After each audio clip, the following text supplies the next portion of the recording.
मालिकेच्या येणाऱ्या पुढील काही भागामध्ये आपल्याला एक जबरदस्त असा ट्विस्ट पाहायला मिळणार आहे. आता इथे कमळीने माणुसकी दाखवत शंभूचा जीव वाचवलेला असतो आणि शंभूचा जीव वाचवल्यानंतर ऐनवेळी कॉलेजमध्ये सुद्धा हजर होऊन अगदी हटके स्टाईलने भाषण दिलेलं असतं आणि ते भाषण आता इकडे अनिकावर भारी पडलेलं असतं आणि अनिका आता त्या भाषणामध्ये हरलेली असते.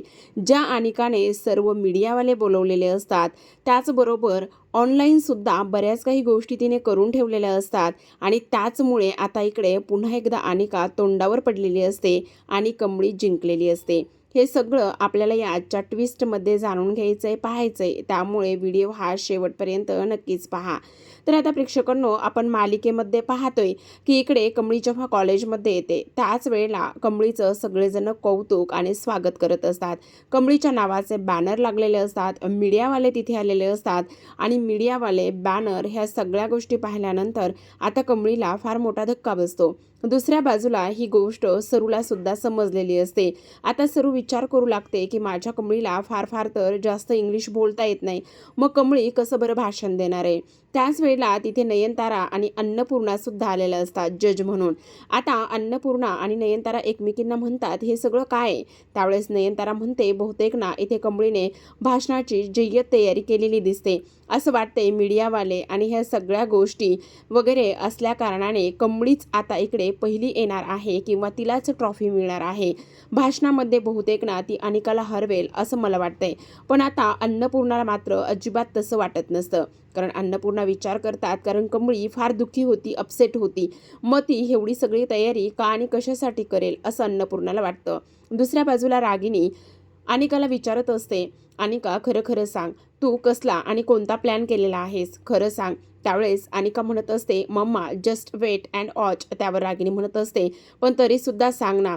तर आता इकडे अनिकाने असा प्लॅन बनवलेला असतो की जो काही शंभू आहे त्या शंभूला कसं मरणासाठी, इथे स्वतःची आत्महत्या करण्यासाठी कसं जास्तीत जास्त प्रवृत्त करता येईल ह्याच गोष्टीचा तिने इथे प्लॅन बनवलेला असतो. आता शंभूला हा प्लॅन इथे खूपच मोठ्या अडचणीत आणतो.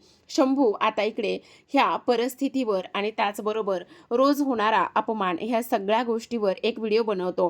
तो म्हणत असतो, माझ्या सर्व मित्रांना हा व्हिडिओ समर्पित आहे. मी आता स्वतःला आणखी इथे नाही जगायला देऊ शकत, कारण मला जीवन संपवल्याशिवाय अजिबात माझ्याकडे कोणताच पर्याय शिल्लक नाही, असं शंभू बोलत असतो. आता जवळजवळ भाषणाची वेळ ही सुरू होणार असते. त्याच वेळेला भाषणाची वेळ सुरू होत असताना कमळी आता इकडे ऋषीकडे काही गोष्टी बोलून दाखवते. ती म्हणत असते, ऋषी सर, मला फार टेन्शन आलेलं आहे, मला कळत नाही नेमकं काय करावं आणि काय नाही. तर त्यावेळेला ऋषी म्हणत असतो, हे बघ कमळी, अजिबात घाबरू नकोस आणि त्याचबरोबर स्वतःवर विश्वास ठेव. एकदा का तू स्वतःवर विश्वास ठेवलास की सर्व काही व्यवस्थित होईल, तुला घाबरायची वगैरे काहीच गरज नाही.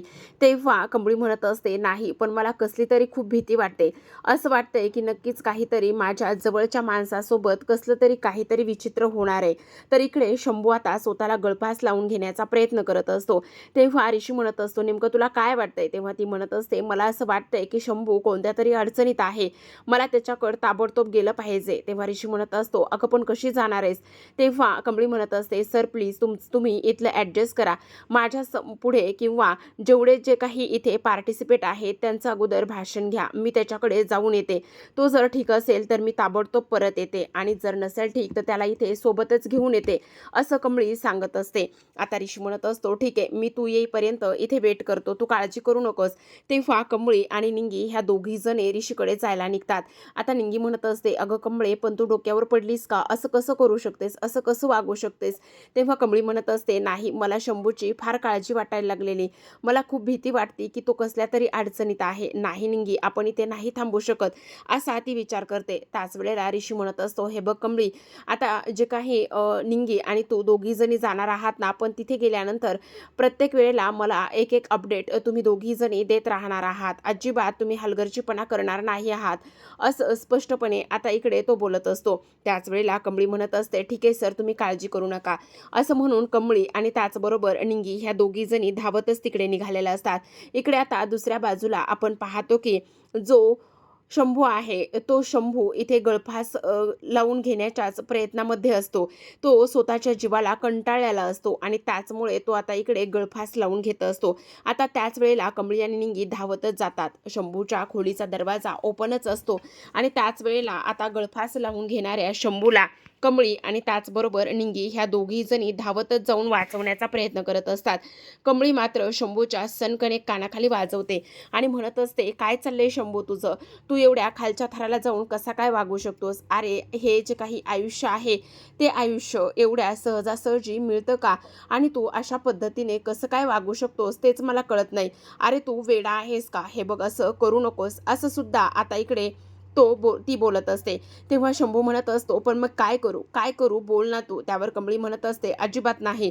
हे असलं करायचं नाहीये. आत्ताच्या आत्ता माझ्यासोबत तू येणार आहेस. तेव्हा तो म्हणत असतो, नाही मला कुठे यायचं नाही. तेव्हा कमळी म्हणत असते, हे बघ तू अजिबात असं करू नकोस. ऐक शंभू माझं. आईवडिलांनी जन्माला घातलंय ते असं संपवण्यासाठी नाही शंभू.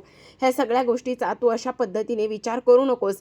त्याच वेळेला निंगी म्हणत असते, अरे कमळीने इथे किती मेहनत केली आहे. फक्त आणि फक्त एकाच गोष्टीसाठी, ती म्हणजे की इथे कॉलेजमध्ये तिला पार्टिसिपेट करायचं आहे आणि कॉलेजमध्ये पार्टिसिपेट करून तिला आता जिंकायचं आहे. तू जर असा करत राहिलास, असा वागत राहिलास तर मग ती काय करणार आहे? असं सुद्धा इकडे आता ती त्याला बोलत असते आणि तेव्हा तो म्हणत असतो, मग तू इथे का आलीस? त्याच वेळेला आता इकडे कमळी म्हणत असते, कारण मला ना तुझा जीव वाचवणं फार गरजेचं होतं आणि म्हणूनच मी इकडे आलेली आहे. हे बघ शंभू, अजिबात मी तुझं ऐकणार नाही. ताबडतोब माझ्यासोबत चल. असं म्हणून आता शंभू कमळीसोबत निघतो. शंभू कमळीसोबत निघाल्यानंतर दोघेही जण धावतच आता त्या स्पर्धेच्या ठिकाणी जातात. दोघेही जण धावतच स्पर्धेच्या ठिकाणी गेल्यानंतर आपण पाहतो की ऐन वेळेला कमळीची एंट्री होते आणि ऐन वेळेला कमळीची एंट्री झाल्यानंतर आता इकडे कमळी दणक्यात अगदी अनिकाला टफ देतच इंग्लिशमध्ये फाड फाड फाड फाड शिवाजी महाराजांविषयी भाषण ती करत असते. आता तिचं हे भाषण ऐकल्यानंतर अनिकाला फक्त आता इथे चक्कर येण्याचीच बाकी असते. इथे नयनतारा आणि त्याचबरोबर अन्नपूर्णा ह्या दोघी जणी कमळीचं फार कौतुक करत असतात. नयनतारा म्हणत असते, बाप रे बाप काय कमळी आहे खरंच. पण तो व्हिडिओ सुद्धा त्या लोकांनी पाहिलेला असतो आणि तिच्यासोबत शंभू आहे, म्हणजे ह्या मुलीने शंभूला सुद्धा मरण्यापासून वाचवलेला आहे. बाजूलाच ऋषी असतो. ऋषी सुद्धा टाळ्या वाजवत असतो, तिला बेस्ट लक देत असतो आणि म्हणत असतो, खरंच कमळी तू जिंकलेली आहेस, कारण एकाच वेळी दोन कामं तू केलेली आहेस. जो शंभू आहे त्याला सुद्धा तू वाचवलंयस आणि त्याचबरोबर इकडे ही स्पर्धा सुद्धा तू जिंकलेली आहेस, असं इकडे आता ऋषी म्हणतो. म्हणजे ही जी काही ट्रॉफी येणार आहे ती ट्रॉफी दुसऱ्या तिसऱ्या कोणालाही नाही, तर फक्त आणि फक्त इथे कमळी महाजन हिलाच ट्रॉफी येणार आहे, असं सुद्धा ऋषी आता इथे बोलतो. आता जे मीडियावाले आलेले असतात ते मीडियावाले कमळीचा इंटरव्ह्यू घेतात आणि तिच्याबद्दल बऱ्याच काही गोष्टी ते इकडे व्हायरल करत असतात. कमळी कशी आहे, तिचं नेचर कसं आहे, ह्या सगळ्या गोष्टी ते इथे व्हायरल करतात आणि त्यामुळे अनिका जेव्हा घरी येते तेव्हा मात्र अनिका फार राग राग आणि चिडचिड करत असते. तिचं चित्त थाऱ्यावर नसतं. ती म्हणत असते, असं कसं होऊ शकतं? मी एवढा प्लॅन केला पण तो उलटाच झाला आणि त्यामुळे ती स्वतःला त्रास करून घेत असते. खोलीतील ज्या वस्तू आहेत त्या आदळापट करत असते. तेव्हा रागिनी कामिनी ह्या दोघी जणी तिला समजवतात आणि म्हणत असतात, हे बघ अनिका जरा शांत हो. एक डाव फसला म्हणून काय झालं? पुढचा डाव तू नक्की जिंकशील. आता दुसऱ्या बाजूला अन्नपूर्णा कमळीला विचारतात की नेमकं काय झालं होतं? तेव्हा कमळी म्हणत असते, मी शंभूकडे गेलो होतो त्याला कॉलेजमध्ये घेऊन जाण्यासाठी, पण तो आला नाही. त्याच वेळेला इथे मला एका मुलाने व्हिडिओ आणून दाखवला आणि त्यामुळे मी धावतच शंभूकडे गेले आणि त्याचा जीव वाचवला. आता अन्नपूर्णा म्हणत असतात, खरंच ग कमळी तू माझी खरी नात शोभत आहेस, आणि असं म्हणून त्यांना तिच्यावर फार गर्व इथे होत असतो. तर पाहत रहा कमळी.